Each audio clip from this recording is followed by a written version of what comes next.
What's up, guys? It's Cooper Webb, and you're listening to the MotoXpod.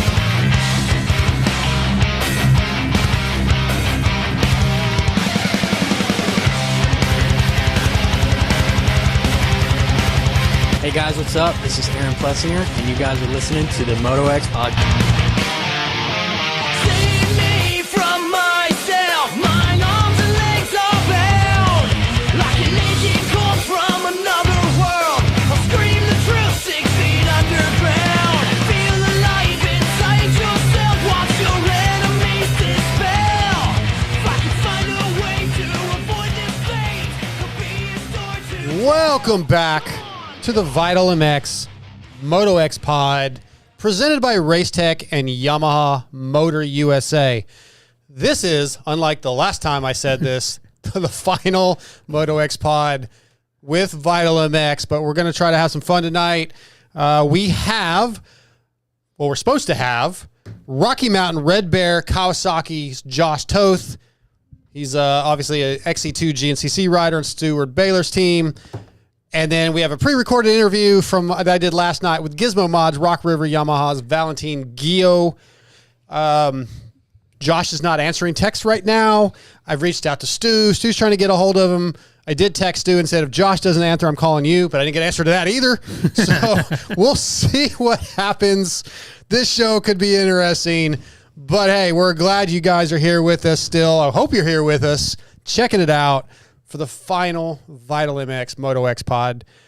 In studio, as always, Scott Thompson. No, call me Scotty. Okay, here we go. Scotty T. It feels weird. Yeah, it does. Feels weird. What's up, Scotty? Not much, man. Just digging my new shirt. Yes, For the last time on Vital. If you are on YouTube, we all three are wearing the new MotoXpod t-shirts that were sent to us by Neil from screenprintingdone.com. We have sold a lot of them, but I do still have a few left. What is a lot? He sent us 50 and I probably sold half in the first day. Nice. So they are $35 shipped. You can hit me up on Instagram, which is my Dark Side MX3, or you can email us, motoxpodshow@gmail.com.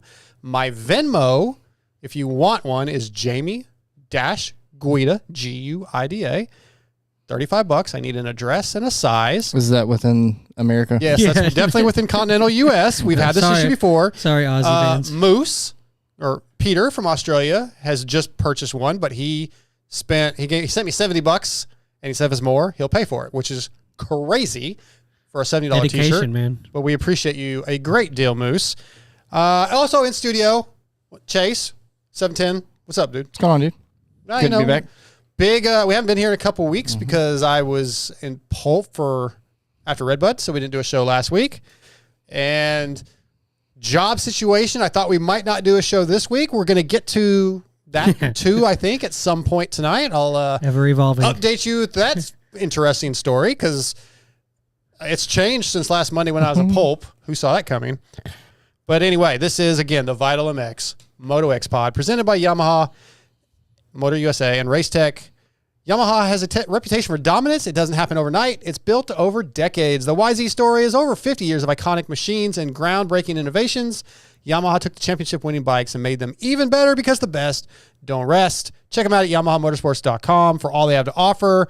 They're celebrating that 70th anniversary. They had the white bikes out at Millville looking... I thought they looked good. Lewis was kind of joking about them looking like Fantics, which he's right, but they still looked good. Nobody knows what Fantics are. That's not true. People pay attention to MXGP. People that like moto pay attention to MXGP, unlike you and TJ. You don't like racing. You don't like moto. You don't like riding dirt bikes. Please do not let me up I got Josh. He's texting. Okay. He gave me a thumbs up. So Josh is in 30 minutes. See, you could have never have said anything. Nobody would ever have known. Well, we want to let everybody in. We want to let everybody in on the stories. Okay. Let me text him back. Let's start with... We got to start with Jeremy Martin, right? I know everybody's talking about Jeremy Martin. I can't even say that. Jeremy Martin going 3-1 for second overall at his final race of his career at his home track after some pretty crappy results at Fox where he went, 2020 for 21 and DNF. 34 DNS. Yeah. So what a freaking movie script. They did a great job. Joe's brake went out. Oh, sure it did. Deegan crashed. Oh, sure he did. Or was it? No, he was just hurting. his leg was. his leg was hurting. Sure fascia. it was. Hammaker crashed.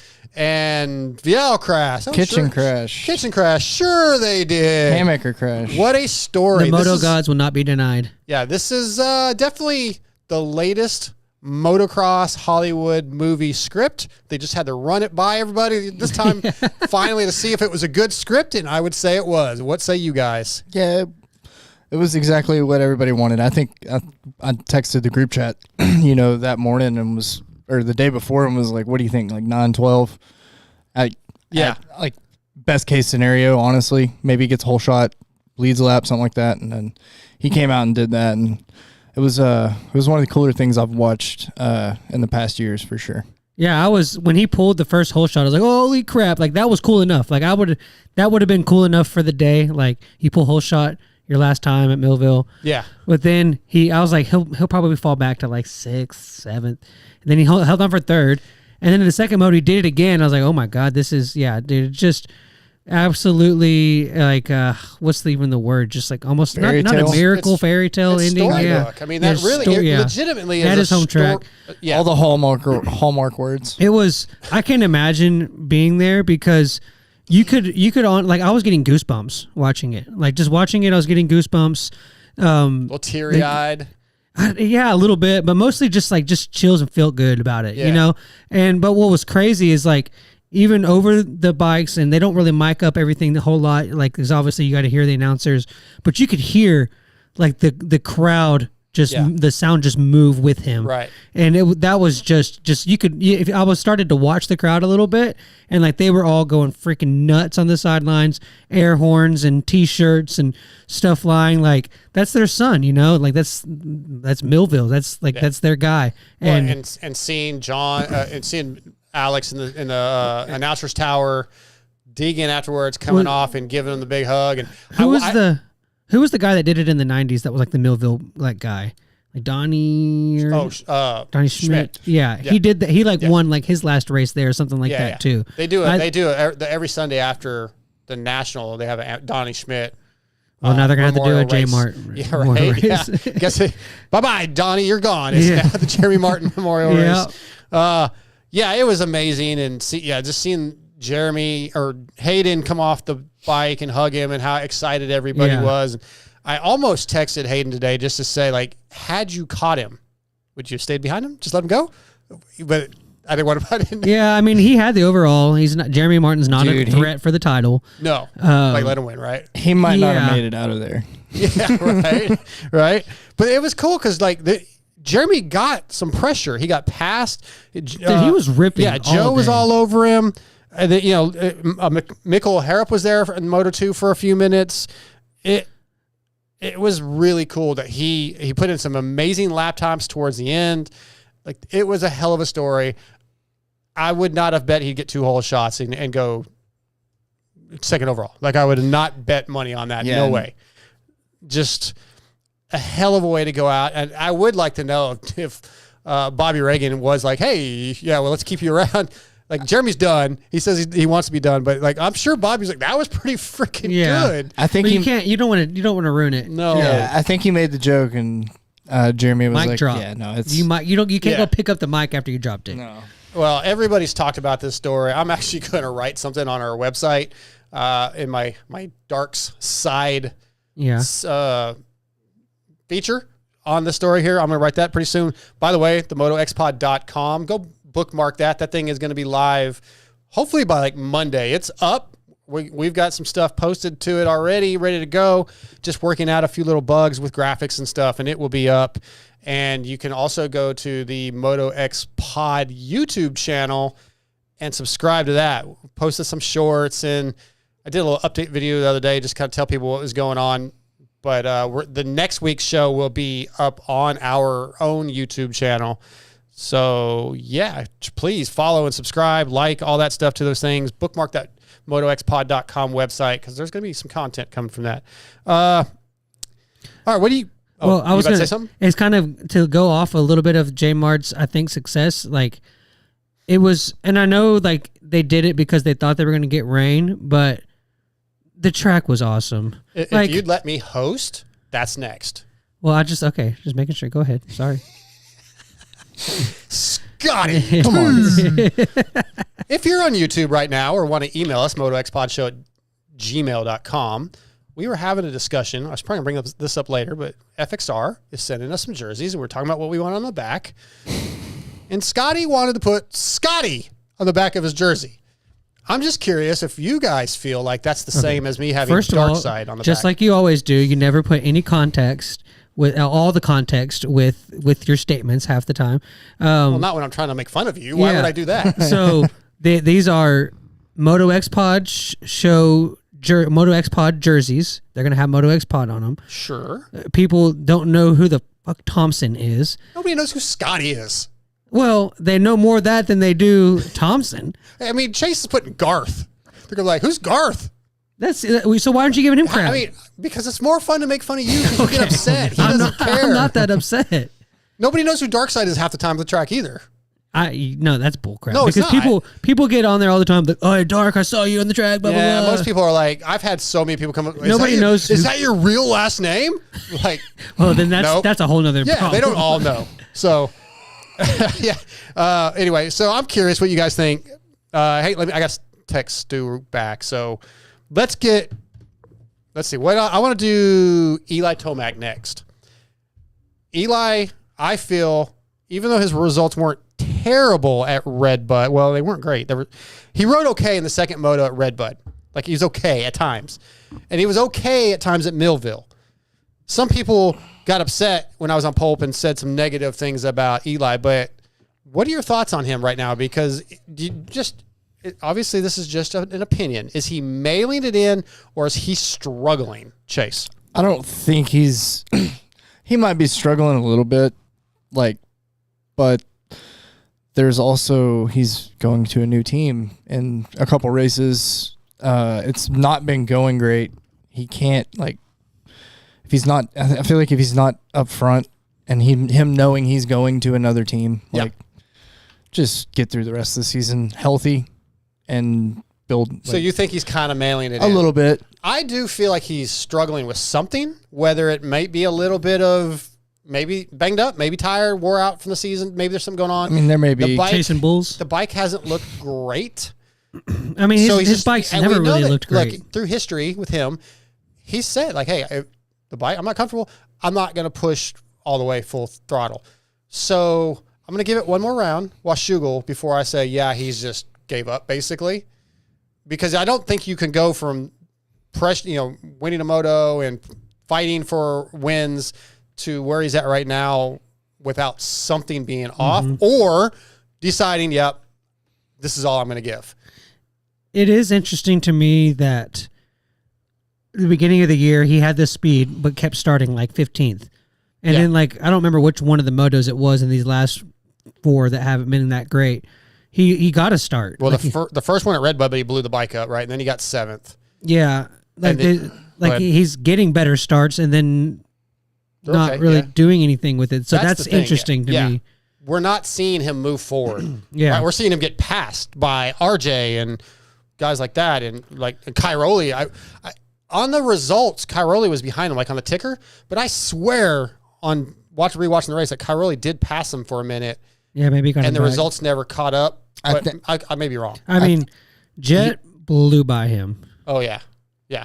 Sexton did too. Yeah. It's just not the normal Eli. So that something is not right or he gave up. And I just find it hard to believe that he's like, screw it. I'm just going to mail it in. I mean, he has had he's had one mechanical for sure. But I think there was another round that he might not have had a full mechanical, but there was something going on and he had to limp it in. This year? Yeah. Oh, yeah. So, I mean, with everything going on, all that going on top of the results, I feel like he might just be kind of over it at this point. And you can't. That's a good point because this all started kind of happening after the DNF. Mm-hmm. So well, the championship is over, right?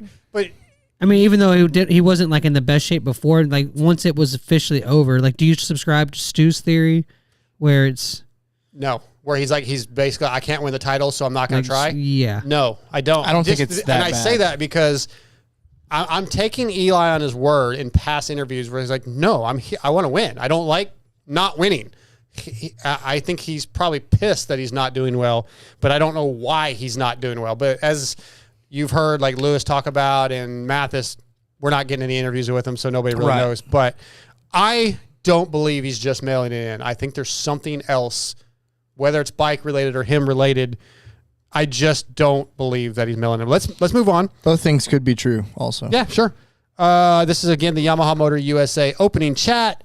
Chase Sexton, 2 rounds back, 5-4 for 5th at Redbud, 3-3 for 3rd at Millville.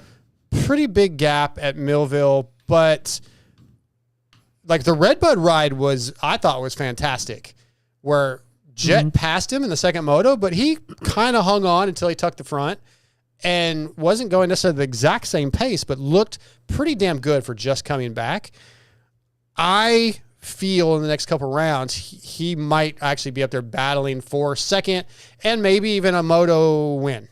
Like, he's still coming back, but I was very impressed with the way he's rode these last couple weeks. And he seems like he's in pretty good mood. I know Lewis went down and watched him practice yesterday. No inside information or anything, but if Chase is having Lewis come hang out, like he's not pissed. He's not in a bad mood.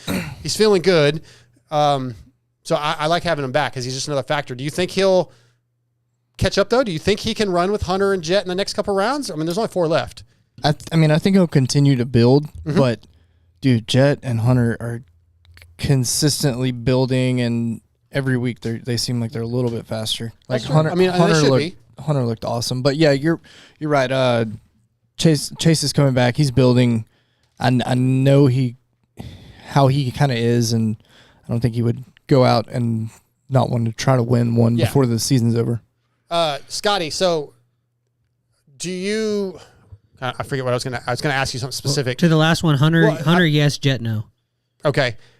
Are you impressed with where Chase is already, or did you kind of expect that because of what his ability to come back? Like, maybe it benefited him, right? Having a few weeks off. And he did say in the Redbud interview that I did, and like almost everybody did, hey, I had some health issues basically, but it's my own business. I don't want to talk about it, but yeah, he just needed a break. Yeah, maybe he just needed a break, right? Maybe that's what it was. So are you impressed, or is that what you expected? I'm not disappointed, and I'm not really impressed. So I guess that's what I kind of expected. Yeah. All right. We're gonna move on because even though he went 3-3, like the gap was pretty rough. It was pretty big. Not as big as Eli's with a minute and a half. Yeah, that's bad. Holy shit! And the what first did he moto end was the 40 first seconds. moto like 12th. His results? Yeah.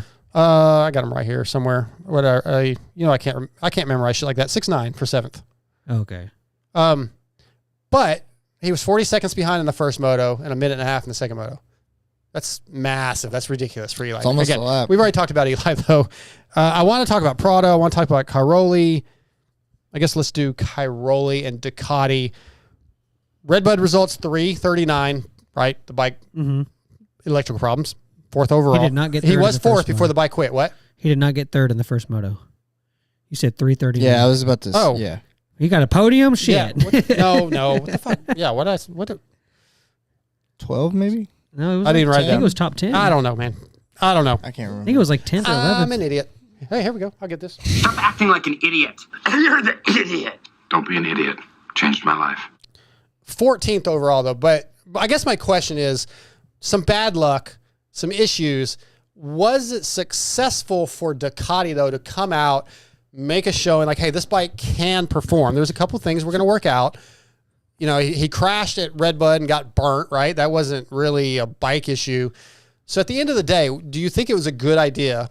Yeah. And that Ducati made a good impact on the fans? If you can do that on a stock bike, 40 years old. Yeah, I was about to say that's that age. top 10. I think he top 10 one of them. I'm stoked. Yeah. Like, I'm stoked. I'm glad to have Ducati coming in, like Triumph did and Beta.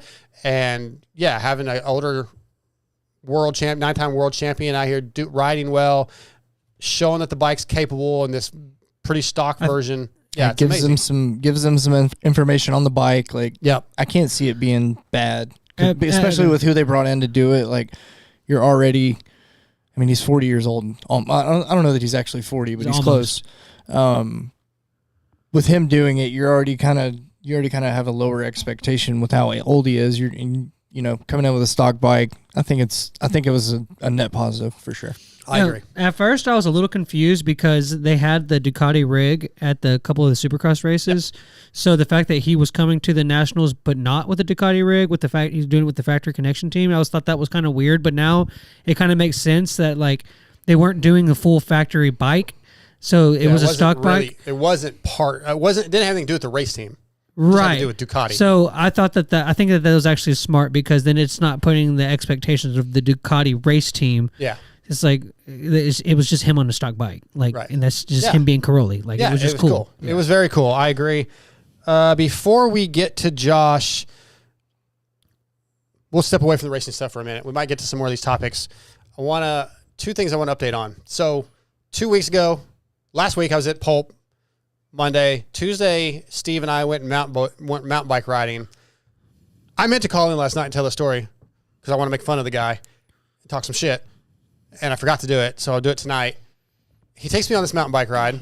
It's a 2-hour mountain bike ride out in the desert, and towards the end, he's like, "Hey, do you want to go up the?" Well, first of all, the bike I was riding, the derailleur, the sprocket or the cassette, whatever they call it, was making a ton of noise the whole time. Kept adjusting it.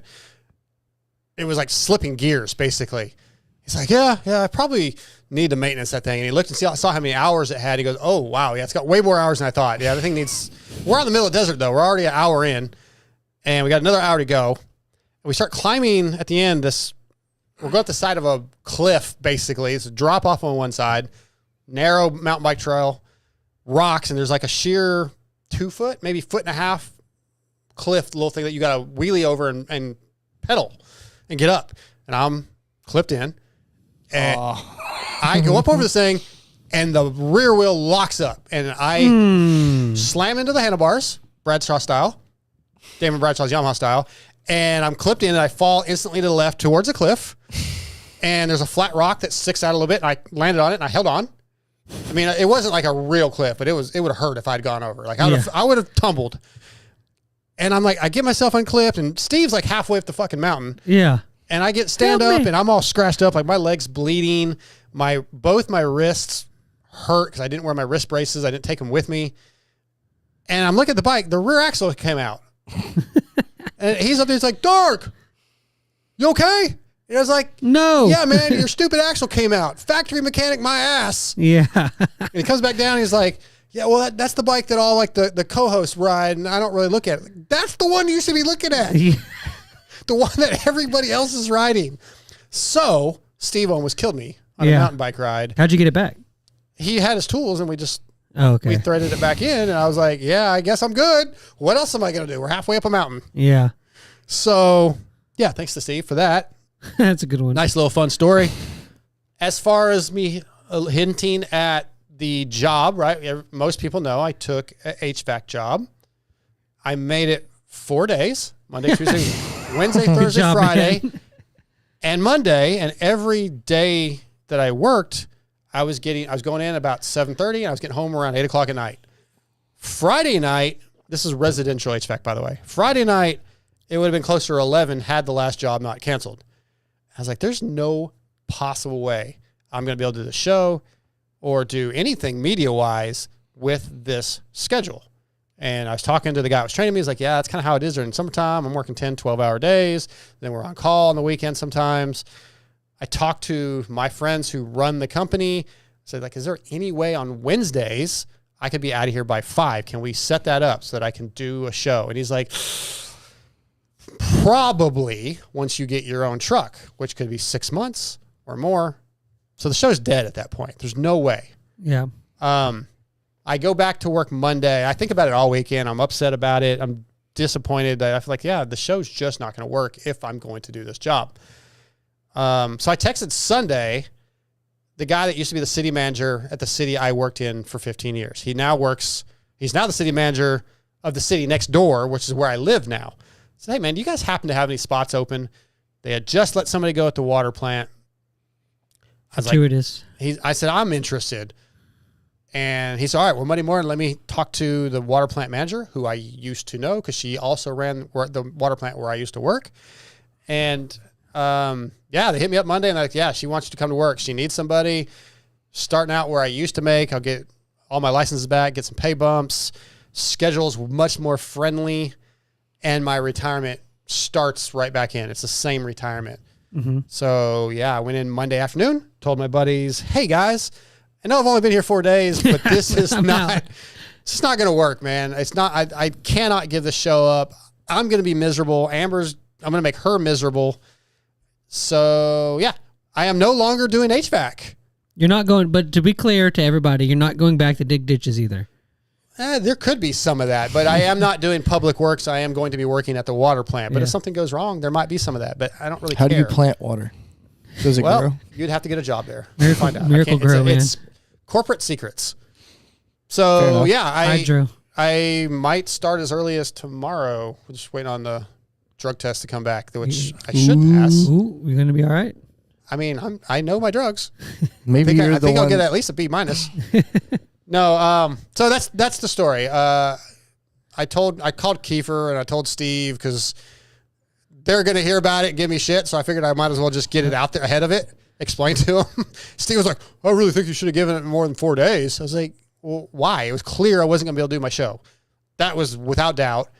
Why waste more of their time training when I'm pretty sure this isn't going to work. You and TJ arguing about it over text on Saturday was pretty entertaining. Yeah, we actually talked on the phone. He's like, man, I was just messing with you, like to piss you off. I was like, well, it was. Yeah, it was. I was getting pissed because he was like, because I mean, TJ only cares about money. He doesn't like his friends or his family. But he also doesn't care where's about he at? money. Where's he at? I care about this show and our listeners who are listening and should be bookmarking MotoXpod.com so they can start listening next week. Yeah. I care about that more than my financial well-being.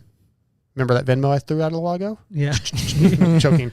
Definitely want to sell some of these shirts. We want you guys to be in our shirts. We'll get more if they do well. These will be the only shirts with this logo or this style. Like we won't do these again. These are the first really true MotoXpod shirts, unless you were old school and have the original.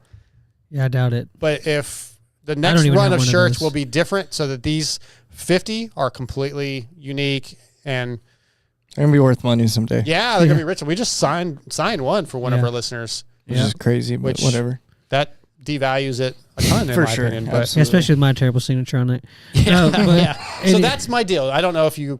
By the way, I was I would have guessed your number wrong. Oh yeah. Yeah. More or less. I would have guessed more. Really? Yeah, it's not that great of a number. I guess rookie Steve numbers. mentioned it last night, right? Yeah, he did. It was 13. He didn't make like a big deal out of it.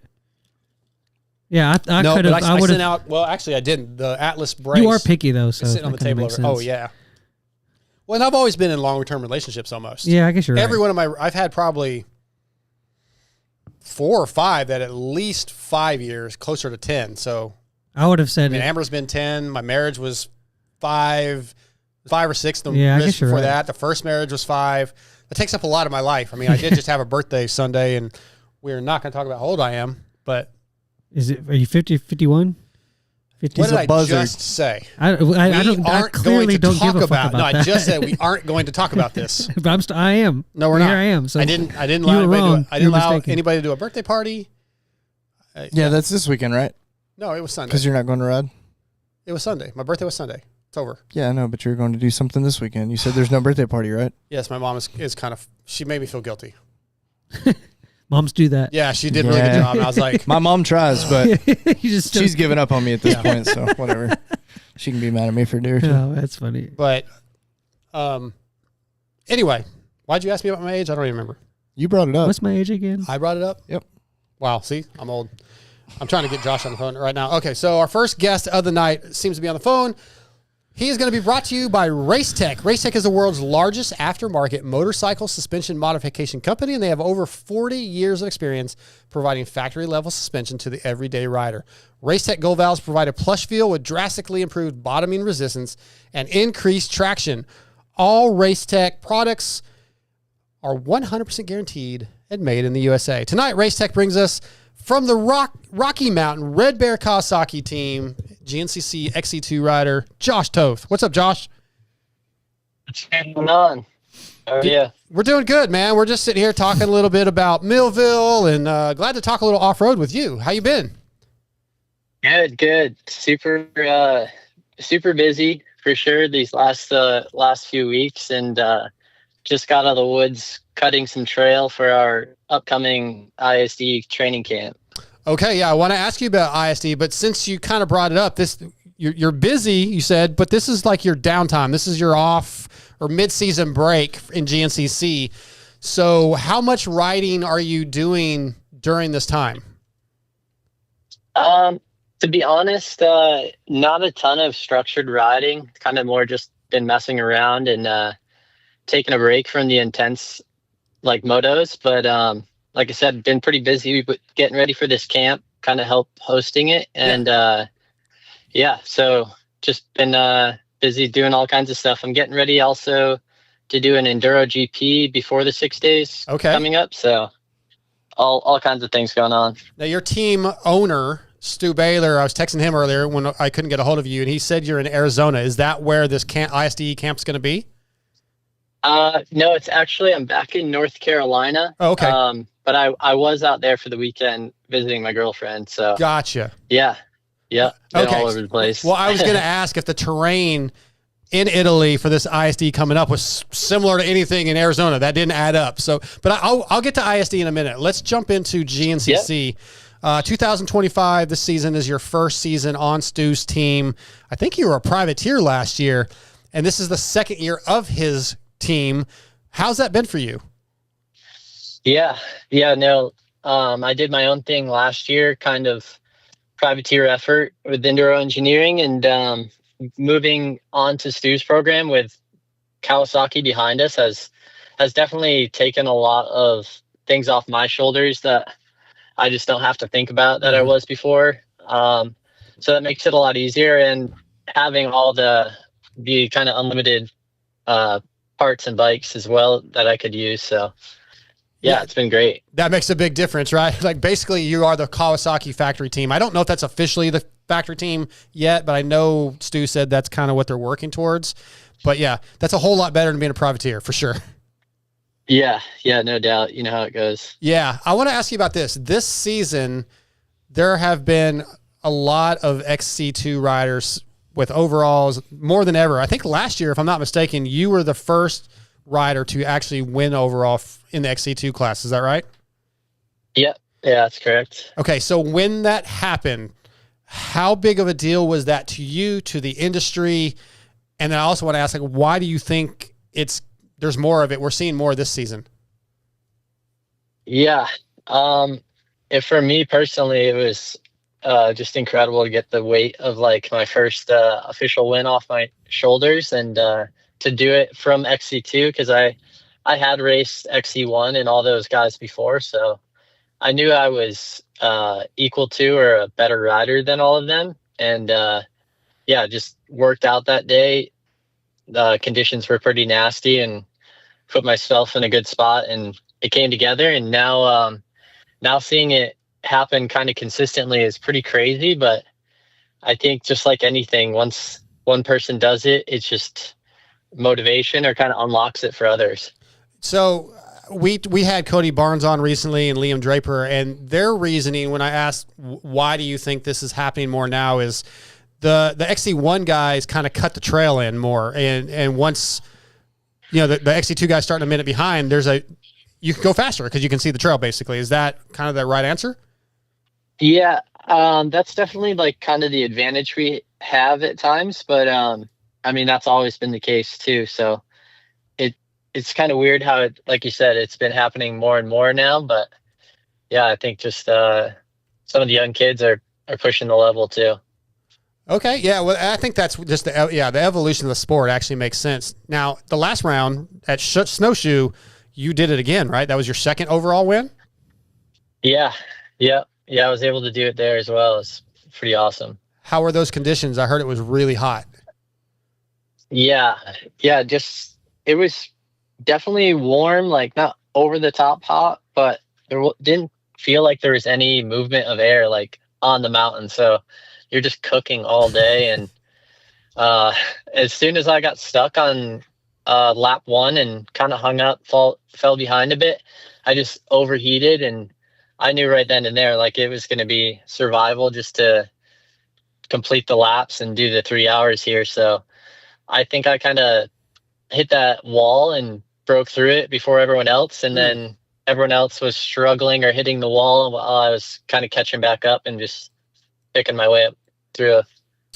You guys are gnarly, man. I don't know, like, moto guys are gnarly, but the off-road guys, we say this every time we interview a GNC or just an off-road rider, that you guys do not get the respect you deserve from the average fan. Yeah. No, it is brutal. It's a tough way to make a living. Yeah, for sure.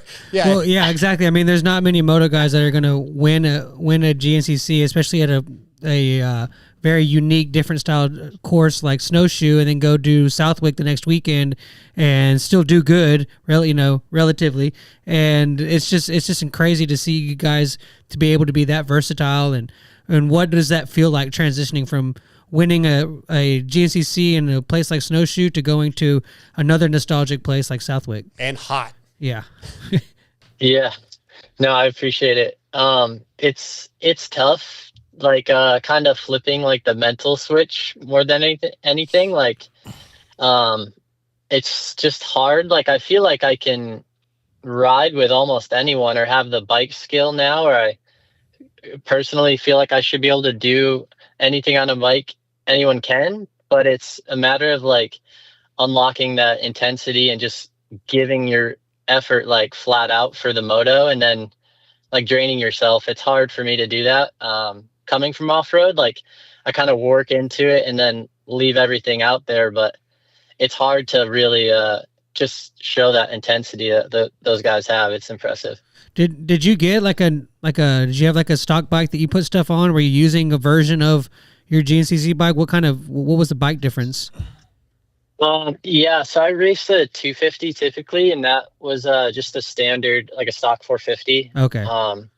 Got the suspension revalved for moto, and didn't have much testing going into it, but up until the week prior, actually, I had my Florida GNCC suspension from my 250 that I bolted on the 450, and I was able to ride with Deegan actually at the Bennett compound just before Snowshoe, and realized it was too soft.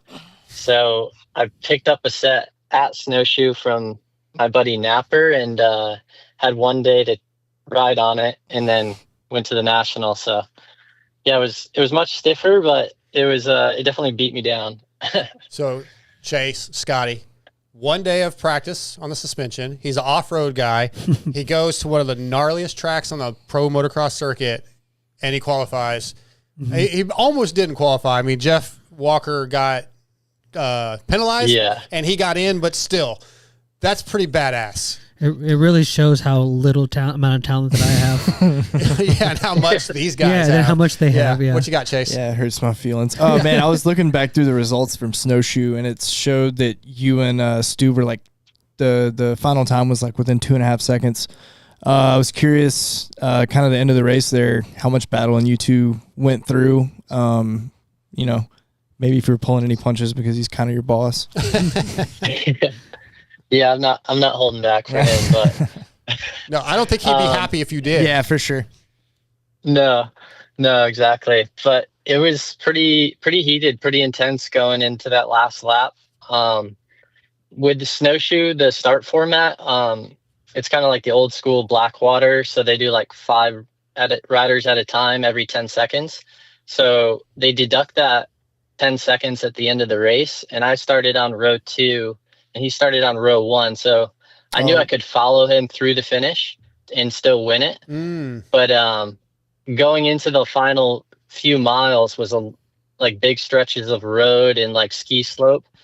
And he's on the 450, I'm on the 250, and both of our tires are pretty shredded. So we're just like hanging it out there. And once we hit like the last bit of road and, like I said, ski slope, we were just hanging it out. I was clicking gears and like in fifth gear, wide open, going downhill, just like white knuckling it. And yeah, just trying to make up time because he was gapping me on the uphills. And I just pulled him in just enough. And yeah, I think he finished like 7-something seconds ahead of me. And yeah, it gave me like a few seconds to win. That's awesome, man. And I think, is that the race I read somewhere, I heard that he lost his hydration system or something at one of the rounds? Was that snowshoe? I'm not sure. Okay. Yeah, it could have been. Yeah. Yeah. I mean, that would suck at any round of that. It's brutal. Yeah. Yeah. How is the Kawasaki on the moto side? I don't know how much I'm sure you follow a little bit, right? We're hearing Prados saying the bike's a little slow at that level. Jason Anderson saying it's kind of slow. The test guys, when the shootouts came out, said, look, the Kawasaki's a little slow for a 450. I would think in the woods, yeah, it's a little more manageable, but yeah, how is the race bike? Yeah, I usually, like I said, I ride the 250 typically in the woods for everything I do. Yeah. But it is a little bit underpowered compared to some of the other ones, but my race bike, like you said, it rips, but the power it puts out is a lot of it is mid-range and up top, and where I'm like a very low RPM rider, and I kind of struggled a little bit to adapt to that, but with some mapping changes and actually got a flywheel weight made and put that on, and that's made it a huge help as well. Just kind of keep it chugging along. What about testing and changing parts? Stu told me last year, like with his team, he's like, look, man, if my guys want to run a different part, I'm going to get whatever it takes as long as it works for them. And if it doesn't work, then we'll go back. But has he been pretty open with letting you try things that you're comfortable with? Yeah, for sure. Like I said, there's some things I just go ahead and take initiative and throw it on and test it out myself and let them know. And I had a good direction of like a few things I wanted to put on, and yeah, it was no question. But yeah, overall, like the bike's awesome and good, super slim, and handles awesome. And yeah, I'm stoked on it. It's just an enjoyable bike to ride. Yeah, obviously it's good because, right, I think Grant's had success this year and Stu's had success this year, and obviously Rachel just kills it every year. So the team's really awesome. I mean, it's pretty impressive what it's doing in its second year. No, it's been cool group of people for sure. I think I read somewhere that didn't you run an enduro the day after Southwick? Yeah, dude. Yeah, that was a whole trip. We right after Moto 2, we just packed everything up as quick as we could and hit the road. We had a 12-hour drive to make in like 18 hours window. So we made it over there, and yeah, I was able to get the win there at the National Enduro as well. The team swept that podium, right? Stu and Grant on the podium too? Yeah, we all crushed it. Nasty. Like Josh, like, are you okay? Are you okay, man? Like, do you need to talk? Like, are you just hurting yourself? Like, do you not feel like he's all these off-road riders are the same though? Like I mean, he sounds just like his team manager, Ryan Sipes. Glutton for punishment. Like, if you need to talk, man, just let us know, dude. Like, are you okay? Honestly, I think that all the time. And like I go crazy, or I think I'm crazy, and then I go home, and after 2 days of sitting still, I'm like, man, I just got to go torture myself somewhere, I guess. No, dude, it's so impressive. Like, you guys are just another breed, and it's inspiring to see you guys ride like that. And just the storylines are cool, man. That's why we like having the off-road guys on, and just to have your guys' experience is just insane. Just what is it like being one of the GNCC guys, and having the kids that are racing with you kind of look up to you, and your experience with the fans being so active in the sport as in GNCC. Yeah, no, it's epic, and it's crazy to see the progression. Like you said, just a few years ago, watching some of the top youth riders on like 85s and super minis, and now they're in the expert class and entering the pros, and just ripping and seem to have no fear, or haven't had an injury yet, and just hanging it out. So yeah, no, I think the future of our sport is bright. there's definitely a lot of talent coming into off road, so it's gonna be cool to see. Yeah, I'm blanking on the kid's name, but your youth rider I think he's been winning a bunch too, hasn't he? On Kawasaki. Yeah, doesn't the team support one of the youth riders? They do support a few. I'm not sure. Okay. One specifically on Super Mini actually this year. Okay, all right. Maybe it was last year I'm thinking of, but yeah, I do see some of those results. Those kids are ripping. Josh Toth brought to you tonight by Race Tech.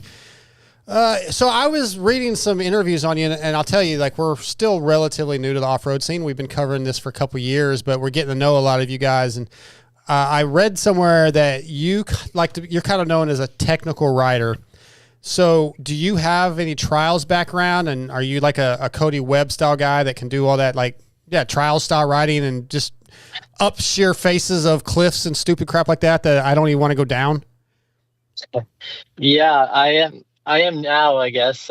I've done a fair bit of riding with Cody Webb, and I love that stuff. But I grew up in Connecticut and raced like hare scrambles up there in New England. And if you've been up there, you know the ground is just so gnarly up there, rocky and rooty, and that's where I kind of got my foundation for riding. So that's why I'm like such a low RPM rider and kind of just cruise around tiptoe. Yeah. But in recent years got into the hard enduro scene too, and with a proper setup bike that is just like unbelievable. It's so much fun. It's so much skill that like it really is mind blowing. Even like your PR photos where you're on that tree. I remember going through it when the team announcement came out, and you're like straight up on a tree.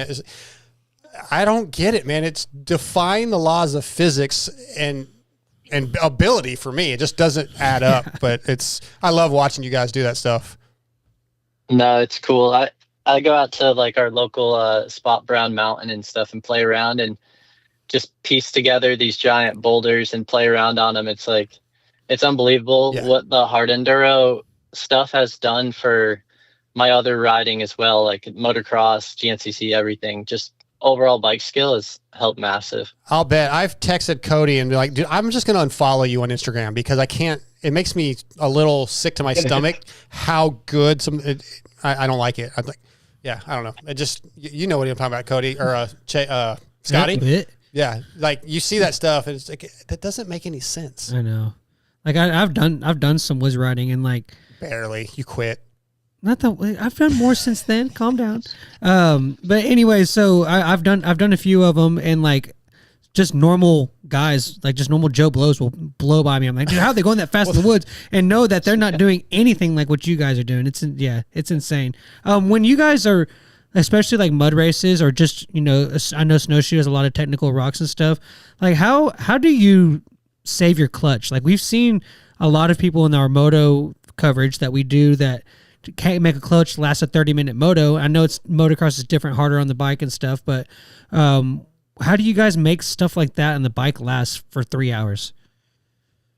Yeah, that's honestly a tough thing, especially with like the extreme mudders we had to start the year, like the 4 or 5 rounds there that were just the nastiest clay, and the bikes were running so hot.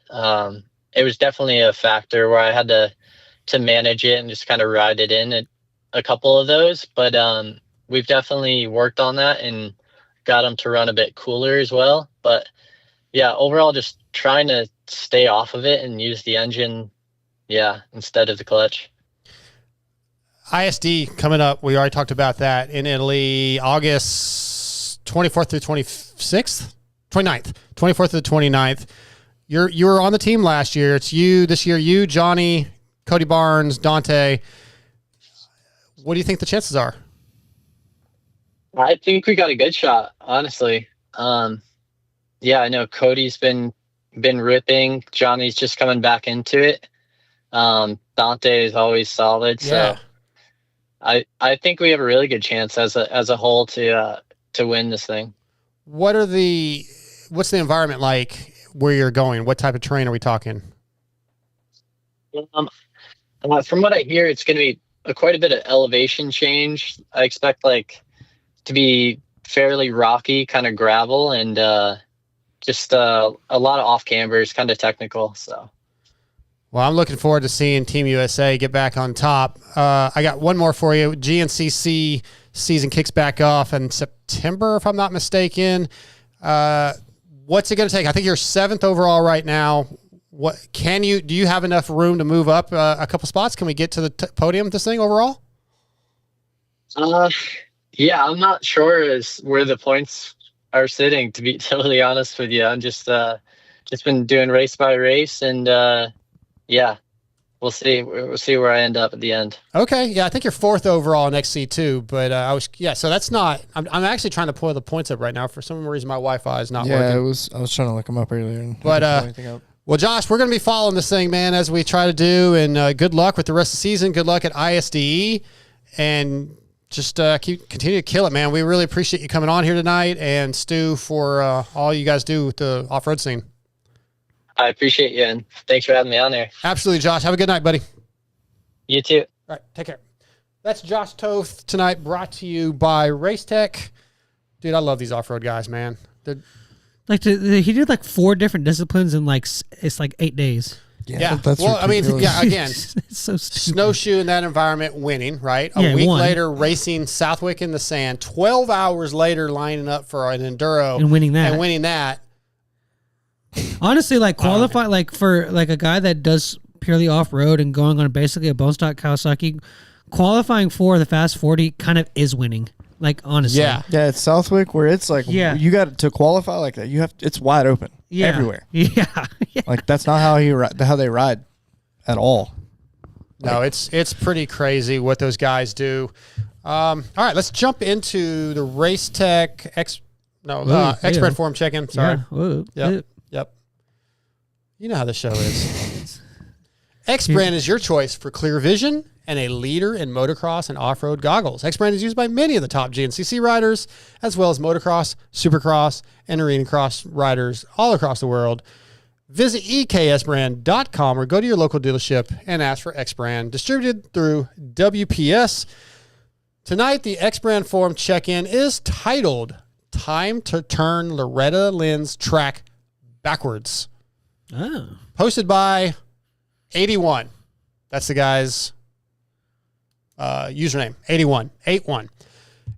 I see so many facilities building replica Loretta Lynn tracks. I think it's time to run the track backwards this year and maybe level the playing field a bit. They have done it in years past, and it was great. Just a thought.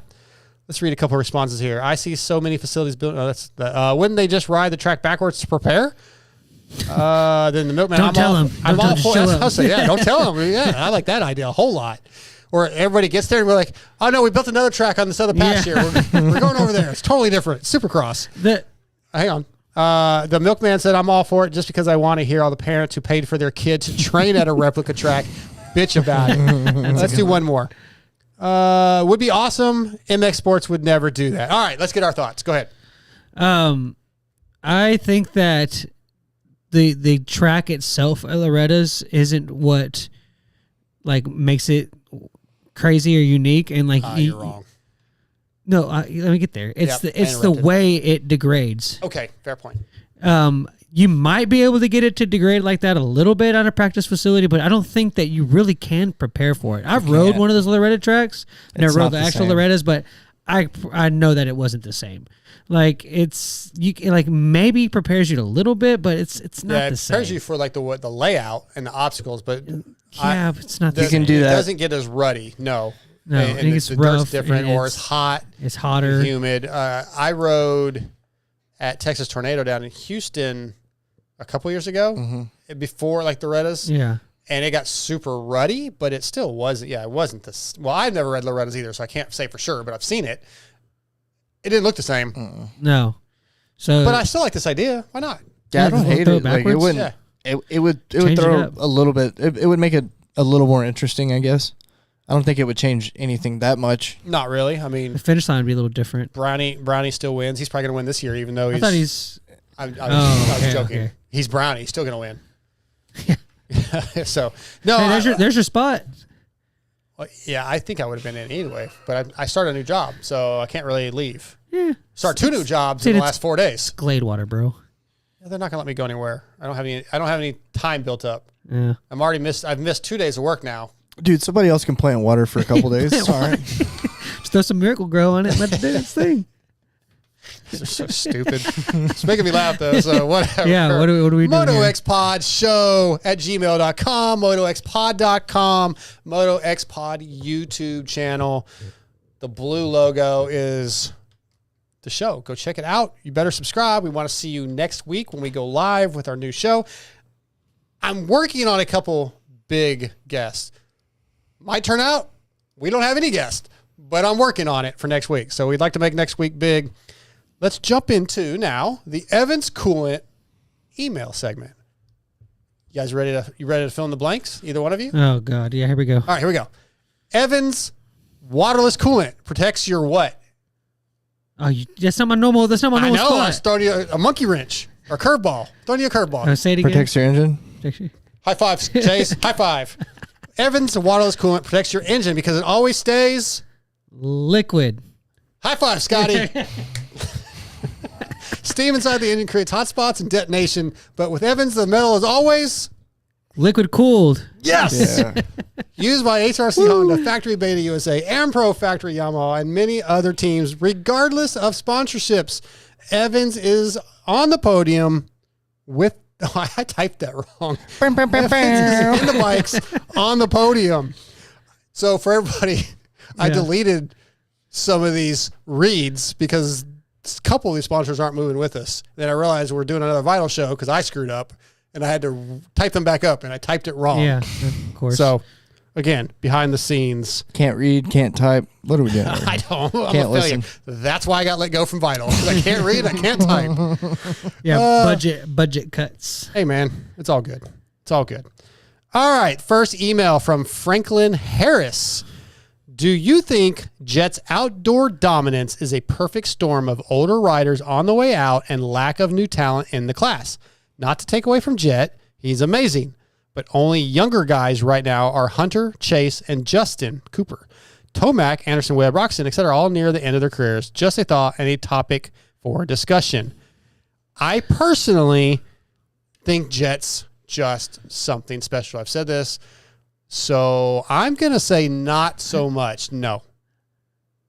Yeah. What's that? I think that Jet runs with 2018, 2019, 2020 Eli and Ken and Marvin and all them. I think for sure. I mean, let's look at it this way. Jet's doing all this with all the older guys. The reason that there's no new guys in the class and it's all older guys is because nobody is fast enough to push those guys out. Yeah, that's a good point. Jet had no problem pushing his way into the 450 class. And you know what I'm saying? Do you think when Hayden moves up next year, he will compete regularly with Jet? No. I want to Not at say first. yes, but maybe not at first. I don't either. I don't think I think it's going to be a learning curve. Yeah. I mean, there Maybe wasn't for it's Jet.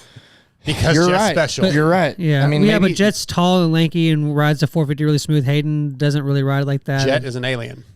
He's a freak. Yeah. So Hayden very well could come in and do that. I wouldn't but say no, but it wouldn't surprise me if he did, but I don't think he but will. I don't think Jet's success right now is very small percentage is the age. Very, very small. It really doesn't matter who's there. And all right, we'll move on. All right, the next one, Joseph Parkhurst. First of all, I want to say thanks to you, Scotty, and TJ, not you, Chase, sorry, for keeping my long drives interesting every week. You guys really do a great job making the show different than every other MX podcast. I was bummed to hear Vital let you go, but I'm stoked to hear the show will go on. I would love to purchase a shirt and help support the show if any are available. I'm not sure if you bought one or not, but that's cool. Either way, keep up the good work. P.S. TJ's an idiot. It actually does say that. Let's Just go. kidding. I appreciate all of you. Thanks, Joseph. Except me. And Thanks, Joe. You don't have to put. Just kidding. We know he's an idiot. We tell him that to his face. Yeah, It's I'm no not big deal. kidding. Yeah. I'm serious. 208 Brando. I don't spend much time on YouTube, but I'm subbed to the new channel. I mostly listen to pods on Spotify. Never miss a show. Even on that TBolt list. Riding with you. Good luck. Thanks, 28 Brando. Hell yeah. That's some good fans. Yeah, we do. All right. This one is Michael Milsimmer. Mr. Side. It's plural. So Two Two of sides. you? More You than got one. all your personalities. Or Multiple sides. I would love to have one of your new shirts in XL. Ideas for top 5 lists. Coolest cars. We've done that, but I think it was like cars that we would pick or something like that. Here's the thing: we could redo them as we do our own show because we're going to start clipping that segment and putting it on YouTube eventually. We can start over. I don't care. But coolest cars, trucks, planes, bikes, and boats from TV and movies. Oh, that's not bad. One. I feel like we did the TV one because I said General Lee, Knight Rider, but I like this list. Either way, we'll probably revisit it. Yeah, sounds good. Best wishes of prosperity in your new endeavors. Praying for your success. Mike Milsimer. Hope I said that right. Well, he's already quit and got a new job since that email was sent. But hopefully. Life moves fast on the dark side. Yeah. Hopefully I'm going to be successful. This is next shirt All right, idea right there. Two more. This was in response to our top 5 movie animals that were not animated, non-animated, which TJ couldn't really understand non-animated, but... Yeah, didn't you say like the dragon off of like Never Ending Story? I think maybe. This is from Vathic. There is no top 5. There is only one. Milo and Otis, or Milo and Otis. Yeah, I hate to say this. I've never seen it. So... But he says mic drop. Well, keep up the great work. I will definitely be following you on the I think channel. I know where you're going with this. Little backstory with this. There's a reason that there's all the animal movies now are like animated. I have no idea. There was like a lot of animals that got killed in making of that. They killed like movie. They killed like 30 pugs. Yeah, dude. There's like a scene where there's a bear and the pug in the water. It was actually a bear and a pug, and I think they just fed the bear pugs until it was full. Look it up. I'm going to Google search that. Japanese director. Yeah, I'm pretty sure. I'm 30 maybe too Yeah. much, but I'm pretty sure that there was like a lot of animals that died. I've heard it may be like an urban legend thing. Yeah, is that like the guy that hung himself in the background of Wizard of Oz? Yeah, it could be, but I've heard it. I haven't heard never that. heard that Yeah, one? that's like an urban legend. Yeah. But yeah, it could be, but All right. Milo and Otis for sure. Top 5 urban legends. Write that down. Oh, that's a good It's one. a good one. Top 5 urban legends. I'm writing that down. Or Old school. like conspiracy theories or urban legends? That's a good one too. Didn't we do conspiracy theories? That was like aliens. Oh, we and- did Yeah, do we that did that. one. This We is did do urban that. legends. So things that you heard happened. Oh, okay. Like Richard Gere and like the gerbil. Ozzy bites the head off bats a bunch. I mean, he did it once, but like, And it was an accident. But yeah, he didn't know it was live. But but urban legends stuff like that. That's going to be one coming up. He did snort ants though. Yep, he did. Yeah. All right, this is the last Evans Coolant email of all time. Next week, the email segment will be a different sponsor. This is from Ricky Sebald. In my opinion, to be the GOAT, this was about Jet. Remember we talking? I said, like, what's it going to take? What would he be? So this is a little bit older one because I didn't see it right away. In my opinion, to be the GOAT, you have to win championships in both MXGP class and AMA 450 Supercross and Motocross and MX-ON overall class when this shows true dominance throughout the world. Okay. So Carmichael's not the GOAT? If somebody was to win a championship in MXGP, Pro Motocross, Supercross, yeah, I will Who's start. ever done that? Reed? Yeah, I don't know. I mean, there's Chad a couple. Reed has. Did he win it? He won it. Yeah, he won a. I don't know He won that an he won- MX2, right? Well, I'm thinking Yeah, MXGP, MX2. like Yeah. MX1, I think is what he's mean. Did he win I don't think MX1? anybody's done that. No, I don't think anybody's done that. Didn't we have somebody Lewis, like? if you're listening, Yeah, I think somebody back in like the 80s, 90s, like way back. and in they the came day. won Supercross Well, championship. no, I don't know about all that's what I'm that, saying. but yeah, they didn't. I don't do think both. anybody's ever won all those titles. And if somebody did, sure. Like I could easily see Jet going back and winning the MXGP title if he wanted to. If he wanted to, he could. Yeah. Yeah, he definitely could. Sure. But so I'm going to disagree a little bit, Ricky, but maybe it's just the way it's worded. Maybe Yeah, I think he's just you saying, have to like- win championships in both MXGP class and AMA. So I don't. I think he might be saying like to be like the ultimate all time, GOAT. no debate Yeah. about it. Like you have I to. don't do think that. it's ever going to happen. Well, I don't think so either, It could. Scotty. It's not going to happen like based on somebody trying to make money doing it. It's going to Yeah. be somebody that just wants to do it. Yeah. It's going to happen next year. We're just going to go to the GPs. Hurlings is going to win. Hurlings is going to win Didn't he already hurt it? Isn't he hurt again? MXGP. Yeah, he's Shut hurt. up. Hurlings is going to win MXGP, and then he's going to come over here He's not in coming over here and beat 27 and Jet. win Supercross and Outdoors. When he tried for Supercross for the first time when he's like 30 years old? Yeah. Okay, cool. Yeah. Yeah. This is fun. That would be a hot take, sir. Yep. All right. So we have a pre-recorded interview with Gizmo Mod Rock River supported Yamaha rider Valentin Guillod, and it is presented by Guts and Yamaha. The Guts read should be pre-recorded. I think I put. Oh, you know what? Oh boy. I don't know if I added that. Yeah, I did. I added it. Okay, but I want to do the Guts read real quick. Andy Gregg and the Guts Racing crew continue to provide the best seats and foam available. If you want the same seats used by Rockstar, Husqvarna, Hep Suzuki, and many more, then you need Guts Racing. They have numerous color possibilities, staple or Velcro installation options, wing seats, and the best foam in the business with the Phantom Ultralight Seafoam. Don't forget they have complete seats for the Talaria and Super 73 and covers for the Suron and Segway. They strive to ship orders within 36 business hours, so visit gutsracing.com and order today. You got something, or are you just laughing at it? We were saying like the urban legend thing. Yeah. You got someone there? Someone said, I heard this one guy won socks and waited years to receive them by rowboat. Block him.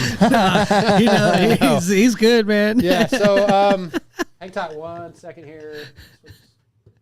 All right, so yeah, I recorded this with Valentin last night because he's got early flight tomorrow.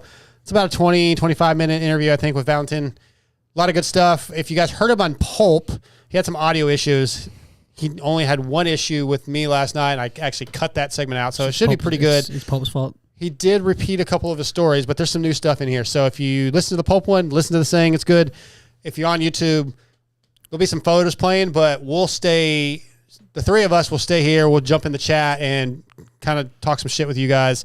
But other than that, we'll be back in 20 minutes. All right, our next guest of the night is brought to you by Yamaha Motor USA, who has a reputation for dominance. It doesn't happen overnight. It's built over decades. The YZ story is over 50 years of iconic machines and groundbreaking innovations. Yamaha took the best championship-winning bikes and made them even better because the best don't rest. Check them out at YamahaMotorsports.com. Tonight, Yamaha Motor USA brings us from the Gizmo Mods Rock River Yamaha team, Valentin Guillod. What's up, Valentin? Hey, guys. I'm going good. Good to talk to you. I haven't had a chance to meet you face to face yet, but I've definitely been watching your results, and man, it's been really impressive seeing what you're doing here in the U.S. I had some good race, and it was cool. Like Millville was awesome, second race, and really enjoying to race here in the U.S. Well, we're excited to have you here. I want to back up to the reason that you decided to come to the U.S. I know you did a few of the MXGP races in the beginning of the season, and from what I understand, you kind of came over here without a deal, without knowing exactly what you were going to do. Why did you make that decision? So we have to. The story started in November 24 last year. It was. After 2 years finishing 9 overall in mixed GP class, on 2 years we had 40 GP. I did 20 top 10. So I was like consistent rider in the top 10, but unfortunately I didn't have a proposal and no team for 25. So I tell to myself, okay, I'm going to make myself ready and go for the first few GP on my own. And the idea was I'm paying everything, my bike, my parts. No contract, I'm free of every contract. And at the moment, there is some factory rider will get injured. They can call me and the next day I can jump on the factory bike. So that was my idea. And unfortunately, it didn't happen. And also like on the Swiss Grand Prix, the 6th GP of the season, it was my home Grand Prix, 2-hour drive from home, and it was the second race on the GP. I was on P5, and unfortunately on a table I scrubbed a bit too hard and I crashed. And I crashed on my collarbone and broke my collarbone, so I had to have a surgery, and then I had a big time to think about what I do. Maybe it was a good year to come over here in the US to race, and finally I took this decision to come here. Was it always a dream to try to come to the US and race at some point? Yes, I said one time in my career, I will do one race in the US because since I'm kids, I was watching all the time, like the outdoor with Carmi and James, and even a bit before, like the Supercross race with McGrath or Jeff Emig. So yeah, I said one time I will do outdoor, and now I'm here. Did you, since you mentioned those guys, did you have a favorite rider? Was there somebody that was kind of your American idol? So yeah, when really start like because I start riding when I was 4 years old in '96. So then I follow a bit, and it was like Jeremy McGrath, Jeff Emig, Ezra Lusk, those guys, and then for sure Carmi, James, Chad Reed, and all those guys. So, but even I'm not scared to say that even this year when I was watching Supercross, those guys like Cooper Webb, Eli Tomac, Ken Roxette, all those guys make me dream, and yeah, I'm really proud to make this big step to come over here in the US. Yeah, I love that. I'm going to jump ahead in my questions now because you mentioned Chad Reed, and you're at Club MX, so he's out there. Are you getting to visit with him, get to know him, getting any advice? Not really. I just saw him riding a bit a few times on track, but so from my motorhome, I'm watching them riding, and, and that's it. So now we didn't talk together, just say hello, and that's it. Okay. Well, he's a pretty nice guy, yeah. So he's cool. All right, I want to back up. So you came over to the U.S., broken collarbone, freshly healed from your broken collarbone. How did you get involved with the Gizmo Mods Rock River Yamaha team? How did you get a bike to begin with? So it was the Thursday, 10 days before Pala. I was, a little down on what I do with my career, what I stay in MXGP to keep paying or invest money to race, or should I take the same thing that I go in the US, I invest money to race, and I make a dream come true. And then I say, okay, let's go. I book my flight ticket for Saturday, so 1 week exactly before Pala. Yeah. And let's go. And yeah, then I try to find some contact and some stuff. One friend from Switzerland, he came a few times in the US, and he bought one bike at Rock River with Bobby Fischer, and then he explained my situation. And when I land in LAX Saturday evening, I received one email of Bobby Fischer and said we can give you one bike for racing, one bike for practicing, and we can find a small deal like this. And I say, okay, yeah, let's go. We do that. So I bring my own sponsor, like O'Neill, 6D, 100%, some Alpine Star, some guys like this, and yeah, they put me next to the team truck under a small tent, and now we are racing, and I'm doing pretty good. Yeah, that's what I was about to say. Like, for not having the best program set up coming in, you're 12th overall in points, 8th at Millville. Yeah, I think 9th at Thunder Valley. You've had some really good, impressive rides. So you have to be happy with yourself. What were your goals once you kind of knew you were going to have a bike to ride? Did you have a goal of where you would like to be? So before I came over here, I say I believe I have the speed to race between 8 and 12 every weekend. It's what I could show a bit.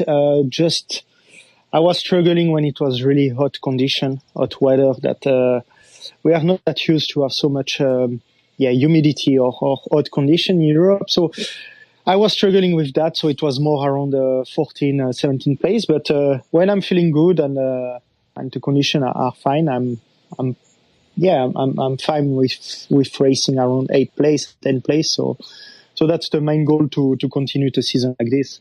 All right. Track prep so far. How do you like the track preps overall compared to MXGP? Do you feel like they're good? Awesome. I enjoy so much to race on those track. they are really focusing to give us the best condition on track, and I really like that. We had a bit some fight with the guys in Europe in MXGP with the track. So yeah, when you arrive here in US and they are 100% focused on the track to do the best for racing, it's like a pleasure to go on track and race. Yeah, and I would imagine being at Club MX, I've been there a few times, that place is heaven. So the track prep there is probably mind-blowing too, the work they put in. Yeah, it's crazy. Like, it's really huge, and there is so many different track texture, like sand or art pack or mix between. So it's cool, and to see the guy that is from 6 in the morning till 10 in the evening working on the track, it gives us like great condition and good motivation to practice on track the next day. Yeah, for sure. Let's back up to last weekend at Redbud. I was curious, you raced there, I know in 22 MXDN, I think you had some bike issues that day, as I recall, but how different do you feel the track prep was, if you can remember, between last weekend and 22? Because our US riders said it was completely different than a national prep. So I raced 2018 on 450. Oh yeah. So here both days it was raining, so it was like muddy both days. 22 I was racing 250, and I had some bike issues. On Saturday it was quite dry and hard pack, and on Sunday we had rain. So not easy to compare. Okay. But what I remember on Saturday, because it was a bit the same condition as this year outdoor, it was quite more hard than what we had this last weekend, 10 days ago. Yeah. Because I was really struggling, for the outdoor, it was really, really soft with long ruts. That you have to. I was struggling to find the flow, Sure. Because this long route in the downhill, then it go to the corner and out of the corner. You had to arrive with an amount of speed, but not too much, because otherwise you stop in the corner and you make a stop and go out of the corner. But if you arrive too slow, you almost crash. So it was really a struggle for me. Yeah, well, I think Redbud does that to a lot of people. It can be a struggle for sure. Yeah. But I really enjoyed La Rocco Lip. It was the first time I jumped it and was sick.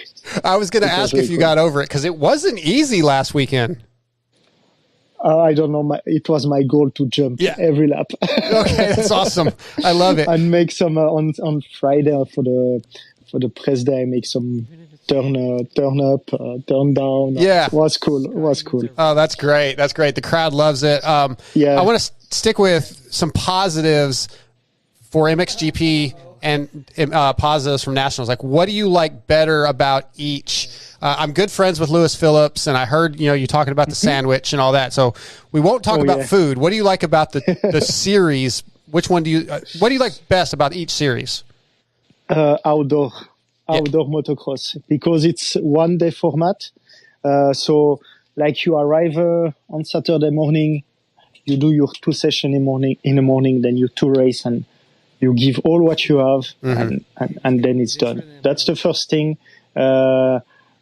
Because on MXGP, sometimes already Saturday evening you are tired, and then you wake up Sunday morning and you still have 2 races to do. Yeah. So it's a bit tough. So you have to manage a bit better your weekend in MXGP. But yeah, one day format is really cool. Then the track are awesome. I really like. And also the racing spirit, and people are here to help. I still can't believe it. Last Friday in Millville, I didn't receive on time my handlebar rental.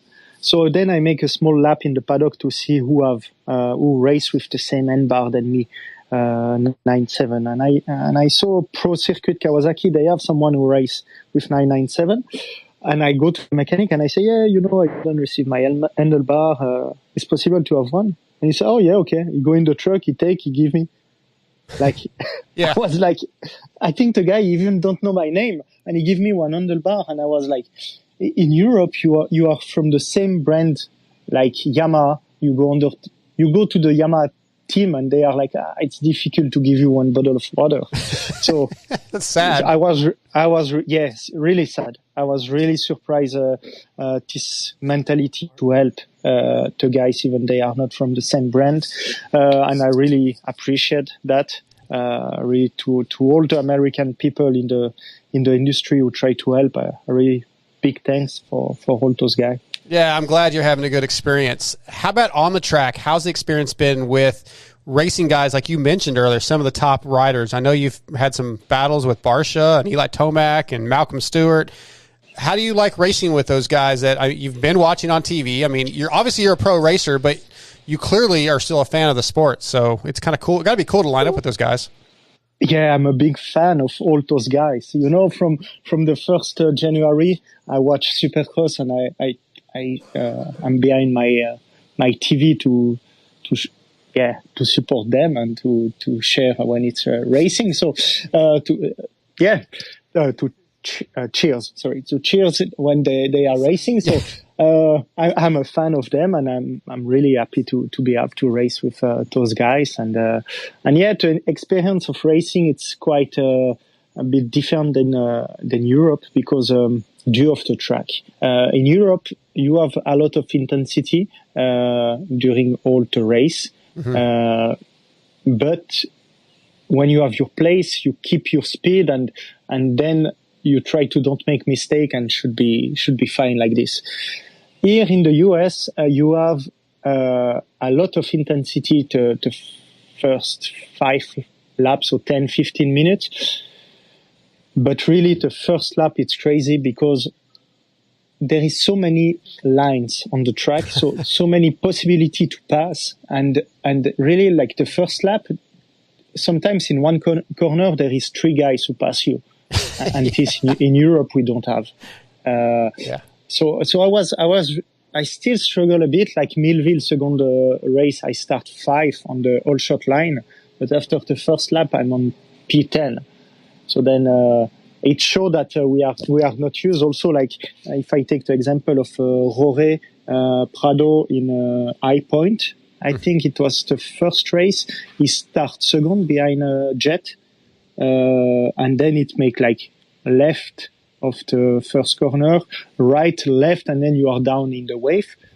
And he starts second, and he was already 7 in the wave. Yeah. So it showed that we are really not used to have this kind of possibility to pass in a corner in Europe. Yeah. So I still have to improve this to be even more aggressive the first few corners. Yeah, that first few laps intensity is what we hear a lot from the European riders coming over. That the intensity is immediate here. Yeah. Okay, a couple more things for you. I know you've talked a lot about the bike being pretty stock. If you could have one part or one thing upgraded, like what would be the one thing you'd like to do to your Yamaha?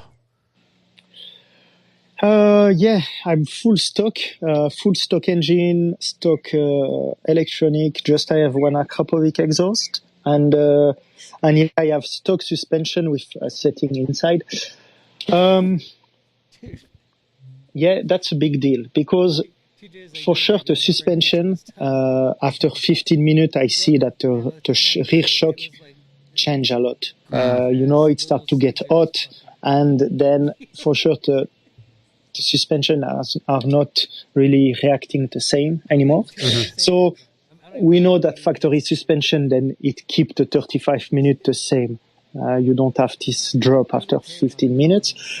That could be one point. Or now I realize that I need a little bit more power for the outdoor races. Like in Europe, it's not that deep and soft. because we are riding 2 days. So on Sunday, it's coming quite hard pack, Yeah. So with a standard engine, it's quite okay in Europe. But here in the US, if I see like a Butts Creek, a Redbud, it's getting really, really soft all day long. So yeah, a bit more power in the engine, maybe suspension who can hold the 35 minutes. So that's the two main things. Okay. All right. On the bike. All right. Last two questions. One, you talked about the teams and the camaraderie a little bit, the help within the pits. How about the fan response? How has that been? So yeah, first of all, I really want to thank the team, like Yamaha, Rock River, all the mechanics, the person who are working for the team, and also all the sponsors who make it possible, like Belray or ASV, Decal Works. Sticker, yeah, and all those guys who help me for this adventure. It's a really big thanks to them. And the fan, it's really cool to see that there is a lot of American people who say like, oh, it's cool, we are following you in Europe, and now you are in the US. We are really happy that you are here. So I was surprised that many fans follow also MXGP. Yeah, and I heard you on Pulp last night say if you go to Valentin's Instagram, you can order some shirts and help support him because he is doing this on his own dime. Yeah, exactly. That should. Yeah. So hopefully we'll do that. I'm going to do that tonight. I'm going to order a shirt. I actually tried to do it earlier, and it said something. I don't know. I got some error message, so I got to go back and try again. But I'm going to order one of your shirts. So I'm just scared that maybe we can't order from the US, but maybe what people can do is they text me on Instagram, and then what I do when I go back to Switzerland, I will take some shirt with me, and then I send straight from the US. So. Sure. We can find always possibility. Do you have a Venmo or anything if fans want to send you some money? No, but I have PayPal. Just my name, Valentin Guillod. So okay, so there you go, guys. If you're listening, you want to help out Valentin Guillod, you got to do that. You got to support the guys that are over here making this sport great.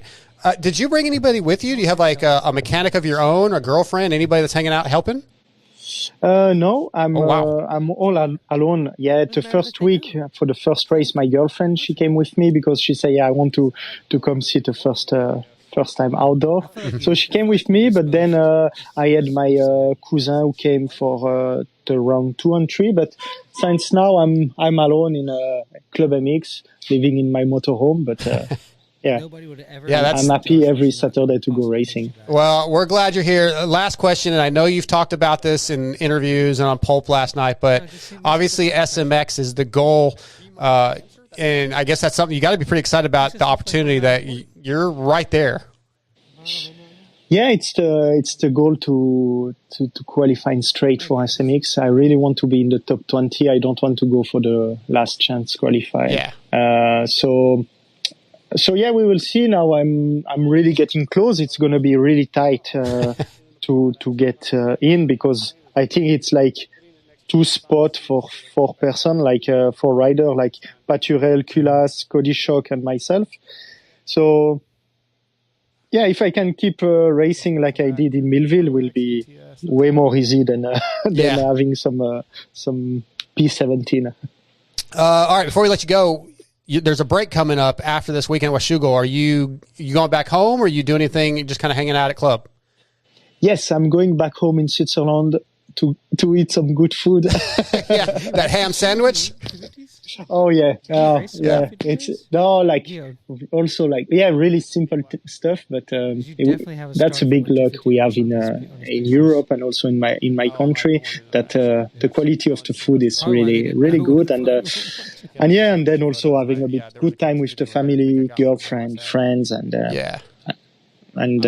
then to refresh the mind and the body to be ready for the last 3 rounds, and let's go for SMX then. Well, hey, I'm looking forward to seeing you finish out these last 4 and making it into SMX. I'm going to be pulling for you, and we appreciate you coming on the MotoXpod tonight. Last 2 pictures. Thank you very much. Yep, absolutely. You have a good night and good luck. Thank you. All right. Bye and good Bye. night. Bye-bye. Bye-bye.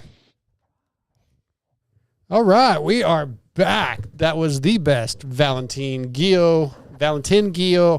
When you hear him say it, I can't even enunciate it like that, but it was the best Valentin Guillod interview I've ever heard, personally. Certainly the best one I've ever done. Especially this week. Well, he was on some other show, but ours was definitely better. That's what I'm saying. Yeah, it was way better.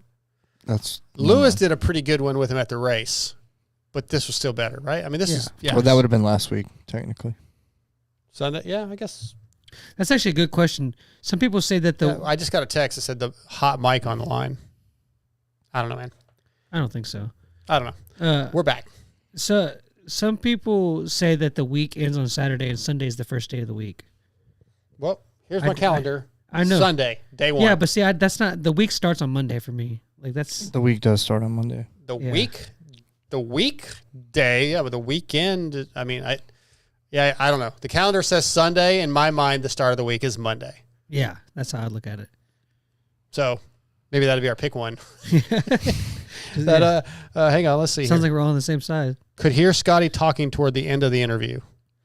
Dude, the mics were muted. That doesn't make any sense. If you could, that's not the first time we've heard that. I don't know. How yeah, the mics are muted. Is There's it the literally laptop? zero going through the board? It's got to be the laptop. Didn't we just say the last time it was the laptop? Oh, it could be if you don't have it muted. I mean, I don't know why it would even be. But then I think if you mute the well, okay, we'll look at it. Scroll up where the mic things are. This is great radio, right? You know where it shows like road? Yeah. And see if any of those other things are moving. Any of the other audio inputs. No. So then no, because one of those should be the laptop and it's muted. Yeah. No. So it shouldn't be picking anything up. I think we got ghosts in our wires. I think our listeners are on some stuff. But we hear that every time. This is a text from actually a buddy that said he could hear you. But then why couldn't he hear all of us? Because we're all sitting here with all the mute. Regardless, if you could hear us talking, that's the MotoXpod for you. Congratulations. You heard the behind the scenes of nothing. All right, Pro X is rooted in racing from motocross to off-road and supporting teams such as Ampro Yamaha, Pro Circuit Kawasaki, and SLR Honda. They've been supplying quality components for almost 50 years, from complex jobs like an engine rebuild to simple maintenance like filters, chains, and sprockets. Pro X aims to bridge the gap between OE quality and affordability. Find Pro X at your local dealer or use the go to pro-x.com to search for parts for your bike. Also, ETS Racing Fuels, who is following us over to the new platform. We're really excited about that. And as you guys already know, ETS Racing Fuels was forged from the heat of competition nearly 30 years ago, developing purpose-engineered fuel for high-profile teams and highly competitive series. We have been the power behind many podium wins ever since. Teams using ETS Racing Fuels have won more than 50 national world champion titles, and they are support teams such as Factory KTM, Factory HRC Honda, Rockstar Husqvarna, Rockstar Gas, and many more. Visit etsracingfuels.com to find your local distributor. Let's do the TBolt USA top what? 10. 5. Top 5. Good job, guys. You're paying attention. If you are a pit bike enthusiast and love shredding around on a CRF 110, KLX 110, or whatever you have, you need TBoltUSA.com bookmarked on your web browser. TBolt USA is a pit bike supply site that has everything you need for your pit bike. You can find handlebar kits featuring BBR and Pro Taper bars, DNM shocks, and even full bikes from YCF, Pitster Pro, and Piranha. TBolt USA has it all. They even have stuff for the Chinese knockoff bikes that I always talk about. You see for sale around Christmas time, and you're like, yeah, I'm going to get my kid a dirt bike, and then you can never find parts for it. Well, TBolt USA can help you out. You'll find pit bikes, engine, and parts at TBoltUSA.com. Tonight's TBolt USA Top 5 is foods you want to try but never have. Now, I am a very picky eater, and I couldn't even come up with 5 because I'm like, nope, not trying. I couldn't think of one thing that I'm willing to try that I haven't. Well, I shouldn't say I couldn't think of one thing. I thought of a couple, but they're barely even good answers. So I'm going to let you go first, Scotty, because you're the food guy. Well, so I'm the food guy, Scotty. He's the cook, and he had probably. I'm the cook. No, okay. I don't know. Like, of course, I did like my own kind of interpretation of this, like I always do. I kind of did where my mind kept going was just like, I mean, some of them are foods that I've had, but like it's where I want to have them, like this version of them. I'll give that to you. So the one of them that doesn't fall into that is just food I haven't had that I would kind of want to try is duck. I've never had duck. Probably would like it. I'm gonna add that to my list. Copycat. I want to eat like Italian food in Italy, like have it like go to like an actual like Italian restaurant in Italy, have like homemade pasta from Italy. I got to do that. Yeah, that was badass. Was that before or after you powdered your ribs? Before and after. I want to have a lobster from Maine, like just fresh caught Maine lobster. Okay. And a cheesesteak actually in Philadelphia, like one of not like one of the these, not like you one of the definitely didn't follow the rules, but Yeah, I'm it's okay with it because not like one of the touristy things. Yeah. Because I don't really want to try caviar and stuff like that. Yeah, that's why I couldn't think of anything. Like okay, I guess I can do like rabbit. I mean, I might try squirrel. I've never had TJ that. said Squirrel's horse. pretty He good. said, but it's Horse. legal now. Yeah, I don't know if it is or not. definitely. You probably want Rocky Mountain oysters. No. Isn't that like cow balls or something? Yeah. Yeah, no, I'm good. Yeah, so I mean, I Calf guess fries. I thought about doing that, but this I don't know. This sounds more in it. I mean, your answers are. I'm more on board with those things for sure. It doesn't really follow. No, but I idea, but whatever. I run a loose program. Yeah, a Philly cheesesteak in Philly, and not like one of like the touristy places. Yeah, like yeah. I want to be taken to like a dive bar by a local, and like Sure. have one of those. Okay. Even though I hate Philadelphia, I still love Philly cheesesteaks. I mean, just because your Dallas Cowboys Yeah. suck. Go ahead. Is that it? No, my last one is a Gordon Ramsay beef Wellington. Okay. I don't like mushrooms. I don't want a either. beef Wellington I don't either, really but bad, but it doesn't matter because Yeah. it's still so Go ahead, good. Chase. I'll- MotoXpodshow@gmail.com. Send us yours. I want to do a Wagyu brisket. They're not crazy expensive. They look pretty damn good. The omu rice. It's like a certain way of cooking an omelet, and they do it over rice. You know what I'm talking about? Where I they think cut so. it and it like folds open. Yeah. There's a katsu sando. It's like steak sandwich on this like certain Japanese bread that looks damn good. I want to try sous videing a steak like on my own. I've had one before. It's where you like cook it in a water bath in a bag. Vacuum Never seal heard of it. that. You course you vacuum, haven't. you Of course vacuum you seal it. swine. You like season your steak, vacuum seal it, cook it in a water bath at like 170 degrees, and then you sear it after. Yeah, it's like a reverse sear. Yeah, which I do that when I do Like, cook where a can steak. you get one of those? Is that You can like get- you really can- expensive? No, you do can it get yourself. Yeah, you can. You can like You can go build a to- way to do Okay. it, but like Why is that better or different? It's just different. It makes it really tender. Okay. so you can like control the temperature super well. Yeah. So you can have it exactly where you want it and the perfect sear. I don't at the think same you time. have to buy anything special. I think you just like if you just had a food sealer. You Well, have a food you, sealer you and have you have to have a way to heat a water bath. I mean, you could do it over a stove, but it wouldn't be the same. Yeah, because it ended up being too hot. Yeah. And then I want to try mountain lion too. What? Dude, I've heard it's like cleaner What? pork. Really? Yeah, it's I've supposed never to be. heard of eating mountain lion. Yeah, I didn't think. I thought the same I've thing. already had things like quail and alligator and like frog legs. I've had all those. I don't want any of that. You done? Yeah, that was you it. eat like a 10-year-old. I mean, I do too. Pretty much. Yeah, but you'll try the other stuff. Though. All right. So I've said, I don't know if it's poutine or poutine. I think it's poutine. French fries with cheese curds. Like the word cheese curds grosses me out. I love cheese curds. It just sounds sounds like turds. You're so. So Have you ever had disco fries? no, I don't know what that It's is. like cheese and gravy, like white gravy. Sounds good. Yeah, they're I'm good. all about it. So that's a lame Doesn't answer. poutine have like a gravy to it? Yeah, it does. I think so. It's like Yeah. a brown It's kind of a gravy lame and cheese answer, curds. but Yeah. that's one of mine. You guys are gonna laugh at this one. I just put crab because I've literally never had crab. I don't like any seafood. I like love seafood, but I've never had. And the only lobster I've ever had was freaking red lobster, so it's barely lobster. No, they have them in a little tank. Yeah, I doubt it was one of those. It was probably like I got the cheap stuff. You got probably. the lobster dip. Yeah, probably. Yeah, you got So- lobster bisque. Yeah. Hey, the lobster bisque is good. I put sushi because I've never eaten it. I probably never will. never eaten I'm sushi not gonna either? eat raw fish and all this. It's always like with the vegetables. They have it just stuff looks- with. They have cooked fish. I sushi. would I need definitely- to try. I've never had it, so that's on my list. Like if you picture like a sushi with just a strip of raw fish on it, I've definitely had it and it's delicious. So Put some soy sauce on it. I also filled in duck after you said it, but Jake, my buddy, who was telling us the mic, he said, yeah, you could definitely hear you after you sat back down. I was like, we never got up. But anyway, he said if you never had duck down here and get you some. That's what he said. So Duck, apparently Jake wants you to duck down on him. Duck's pretty gamey. I bet. Yeah.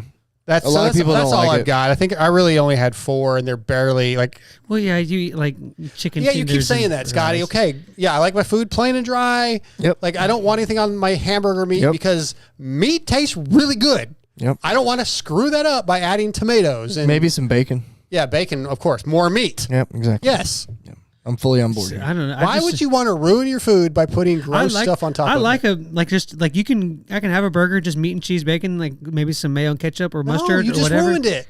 No, The meat. You do it dry. You're a dry guy. Yes, the taste of meat is so good. I don't need to add anything else. It's dry.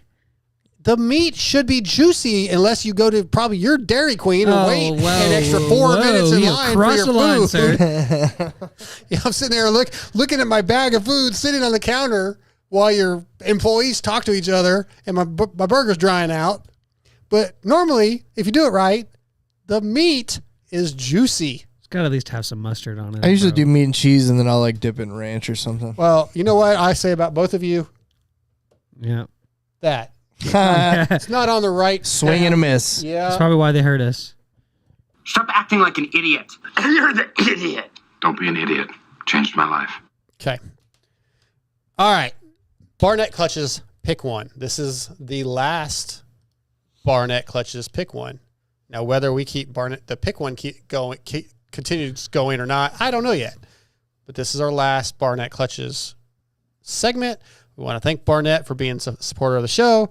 Barnett Dirt Digger clutch kits have 75 years of experience behind every kit. Dirt Digger clutch kits feature friction materials specifically formulated exclusively for Barnett clutches. Get yours at barnettclutches.com and get 10% off with code VITALMX, all caps.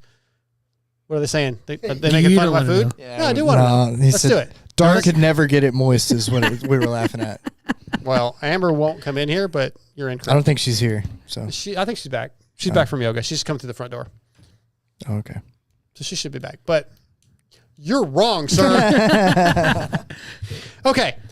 This is the Barnett clutches pick one tonight. You have to pick loud neighbors or noisy, annoying neighbors. So they noisy and annoying. Is that not the same thing? Wow, I wrote that. Okay, sorry. Loud, like they're loud. Their music's loud, or they're just annoying, like they come in and talking to you all the time, and weird and loud and nosy, looking into your stuff. Yeah, this isn't a debate. It's loud. Because I'm probably the loud. I'm loud too. But I don't go. I'm not. Sometimes. Why? But sometimes I like. You don't respect others? Well, clearly you don't. But okay. I mean, I'll turn my music on like 4 in the afternoon. Like, sorry. But you're not in an apartment, are you? No, I'm not in a house. I mean, my music. You guys come in here, it's loud, but yeah, exactly, like that. Around. That's what I'm saying. But on Sunday afternoons during football season, we're on the back porch grilling and watching Cowboys games. And you're in an apartment? No, I'm in a house. Okay, so does that bother people? You think it's loud Nobody's enough? ever said anything. It might. Yeah. When When I wrote this, I'm kind of almost thinking more like if you were in an apartment and like people are always noisy, or if they're like coming around like, hey, what's going on? See, I sleep through anything, so it doesn't really matter. Gotcha. Yeah, you definitely sleep through the text when we're trying to figure shit out about the show. I'm like a very small portion of the show, so I don't really need to do anything until I get here. Yeah, I got you. All right, well, that is the Barnett clutches pick one, the final ever. Yeah, are you talking about like just like I always just think of like movies where the neighbor like hi a neighbor like they just come up and like what you working on, pal? I was thinking about like the guy that maybe is leaning over the fence like wanting to talk to you, or you're doing something else, or they're just nosy like what are you doing? A nosy neighbor. He's like every time. But it's not like your buddy next door. It's just like every time I'm like watering my plants or changing the oil on my dirt bike or whatever I'm doing outside, he comes up and talks to me. Would that annoy you? Would that annoy you? Yes. Then yes, that's the guy. Yeah. Okay, I would rather loud than that. Yeah, me too. Okay. Loud. All right. So see, it wasn't the dumbest. Yeah, no, that's a good one. All right. FXR picks for Washougal. FXR, staying on board. You guys, Scotty, Chase, TJ, have some gear coming your way. from FXR. Sweet. Let's go. And it doesn't say Scotty. It's going on to the say back. Garth, Mr. Smith. And I'm not Smith's telling you pretty what I actually had put on the back of your jersey. lame. Dude. God.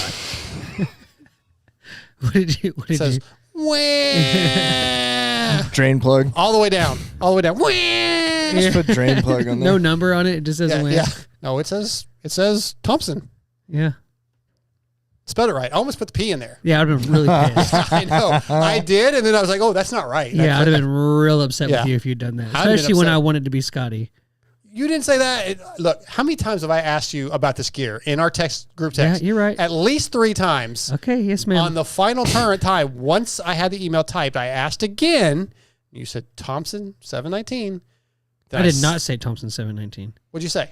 I just gave you my sizes. No, you did say. You did. Yeah, at some point, you said some point. Thompson and your number. Pull them up. I need receipts. Pull them I up. think Chase. that was maybe one of the first times I asked.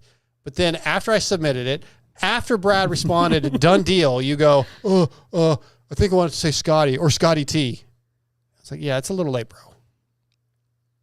Oh. Yeah. Well, what does that say? What did that say, Well, Chase? that was after it might be too late. Yeah, I think it was one of Okay. the early. It doesn't matter. It says Thompson. Thompson. Yeah. 719. That's fine. Okay. Picks for Washougal. FXR designed by racers for racers with industry-leading fit, finish, and performance. Progression is the name of the game. With every new piece created at FXR, we push our brand to the next level to provide you with the best products possible. Used by Malcolm Stewart and the Muck Off FXR Club MX Yamaha team, as well as Mike Brown, Brock Tickle, Chris Kiefer, Benny Bloss, and many more. FXR has core motor roots, so visit fxrracing.com. Go to your local dealership and see everything they have to offer. Tonight, my FXR picks for Washougal are going to be Hunter Lawrence to win, Jet to get second, Chase third. That's a good. That's a good one. Wow! What is your? Who are your picks? I'm done doubting Jet. Jet I don't to blame win. Hunter's been riding good. Hunter's second. Boring, man. I know. I wish But it. it's probably right. So Yeah, I wish it wasn't that way. can Eli turn it around at Wash? He is good at Washougal. He's okay. I'll give him that. I'll give him third. I'll give him to turn it around. I got you. Jet, Hunter, and RJ gets his first podium. Oh, RJ has been. We have not talked about. Yeah, there's that. people out. I know. He's been RJ has getting been- faster. He looks good. Dude, he made Prado look like me in the whoops at one point. RJ has been probably one of the biggest surprises or exceeding expectations this year for sure. He's been really good. I think a lot of people say, oh, when I get on the 450, I'm going to be so much better. It's actually, He's actually been true. really good, yeah. Yeah, it's actually fit him better. And with He the hasn't coming t- off that wrist injury, that's probably still bothering him a little bit. Yeah, very he hasn't, impressive. He hasn't season, really in hit my the opinion. ground. Yep. Like, it's been good. If only Okay, you'd done that 5 years ago. that is the second final Yeah, the last Final one, the mix. last. MotoXpod presented by Racetech and Yamaha Motor USA. Next week, we will be back on the Vital. No, we will not be. We will be back on the MotoXpod YouTube channel. Check us out, motoxpod.com. That thing should be live any day now once our buddy, our IT guy, gets it finished up. And we get all of our ads and everything ready. Yep, I sent him all that stuff today. Yeah. And I texted him last night and asked him to fix the other He'll get it. issue. Yeah, he'll get it. So the guy building our website does this professionally, but he's a buddy of Scotty's. So he's kind of helping us out with prices, but that also means we're probably not top priority. That's okay. That is okay. Get what you paid for. Because for once, Scotty was useful. Yeah, just for Yep. once. Just Once this the one. website's up and running. Is it Charlie? What? Is it Charlie? No. It's Charlie. Oh. No. Nope. But yeah, you know what? What is Zenith? Yeah, someone. Oh yeah. Zenith. Zenith was it Zenith? Zenith Production. DM, Zenith DM, digital marketing, or Zenith. You can just search it, Zenith. He builds websites. Zenith websites. Yeah, if you need a website built, yeah, check it out real quick. I have it in my email somewhere, but actually, bear with us for one moment, okay? We'll do that. We'll do this. Actually, we'll promote this a lot more in the next few shows. But if you are looking for a website, need a website, please hit these guys up. And I know that I'm just dragging this on as I look for it. Why? I don't have it, bro. Oh, here we go. Zenith Web Services. Zenith Web Services. We appreciate those guys for taking care of us. If you need a website or any IT help, hit them up. But we'll be back next week. Other than that, I think we're out of here. It was a lot of fun. Thanks to Vital MX for hosting this for the last 3 years. On to new things.